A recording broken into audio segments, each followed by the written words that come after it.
One of the common pitfalls that keeps us settling for a much smaller and harder existence than the life that we were created for is when we live conditionally. And we live conditionally when we wait for all the good things in our lives to show up and our circumstances to be aligned with what we think should be before we feel grateful.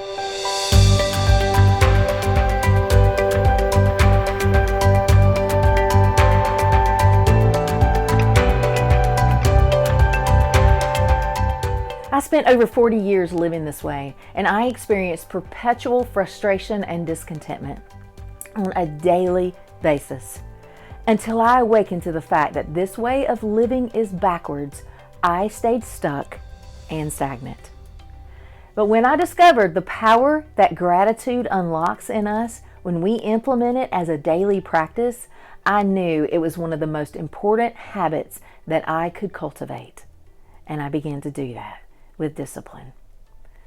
You see, gratitude is an emotional state that we choose to live in, and implementing a daily practice of gratitude shifts our mindset and accelerates our frequency, which naturally and miraculously opens us all to all the possibilities of the more and the greater that's available to us. It's the way God created the universe to work. And instead of focusing on what we don't have, which is the way most of us live, we must practice focusing on what we do have. We have to train our mind to not just appreciate the good in life, but also be grateful for what we know is coming. Imagine being grateful for what you know is coming. Yet there's another level of gratitude that I've experienced and that I've learned and experienced, and I challenge you to learn and live it too, because it's made the greatest change. It's choosing to shift your perspective to seeing any problem or any struggle that happens in your life as something that is happening for you and not to you. This takes courage and intentional practice and discipline, but making this a habit has been a game changer for me.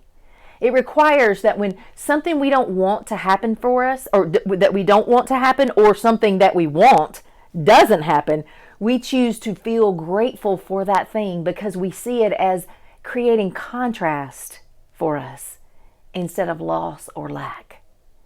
And the truth is, it's simply a contrast from what we think we wanted, but there's something better and greater available to us and on its way. Contrast is the thing that creates the clarity for us. And so we have to let go of what we're grasping so tightly to allow the new and greater to come in. The new can't come in without us creating white space in our lives for it to appear. I want to challenge you to begin leveling up your gratitude practice by no longer viewing anything as bad or wrong. See everything as an opportunity for you to grow, expand, and level up. Haven't your biggest breakthroughs always come from your greatest breakdowns? I know that, mine have in every case. We didn't see it at the time, but if we are grateful for it, we can get through those times quicker and see the growth and the new that's coming on the other side that's better. So how we choose to look at a situation and respond to it determines what's possible for us. The only thing that we can be certain of is that life is constantly changing, and we can't choose to focus on and act on the losses and the failures. There are no losses and failures if we don't judge them as such. The fact is that true transformation is a process of letting go of what is and opening up to the more and the better. But to open up to what's next, we can't grasp so tightly to what we have and be afraid of letting go. If we do, we're choosing to operate from lack and fear.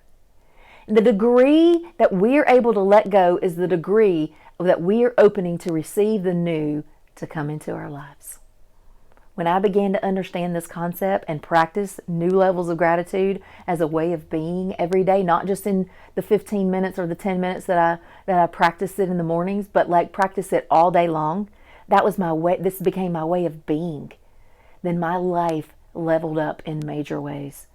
And I got more peace than I've ever gotten. And it's just like I live in color now and light. I now choose to see everything from the perspective that I'm lucky and blessed no matter what. And I don't see loss or lack anymore. I see only gain. I see the next and the new and the better. And training my mind to focus on what this current situation or circumstance is preparing me for and how it's expanding me and what is now becoming possible for me that wasn't before has unlocked joy and abundance in my heart, mind, and life that I never could have imagined. It's time to level up your living. I challenge you to implement this gratitude practice in your life. Stop waiting on your life conditions to change before you're grateful and blessed. If you're intentional about cultivating a daily habit of gratitude, you can shift into living in a constant state of receiving, and the more and the greater will flow in and astound you. When you choose to live unconditionally in a consistent state of gratitude, you'll feel happier and healthier, and every area of your life will be powerfully transformed in the most amazing ways that you can't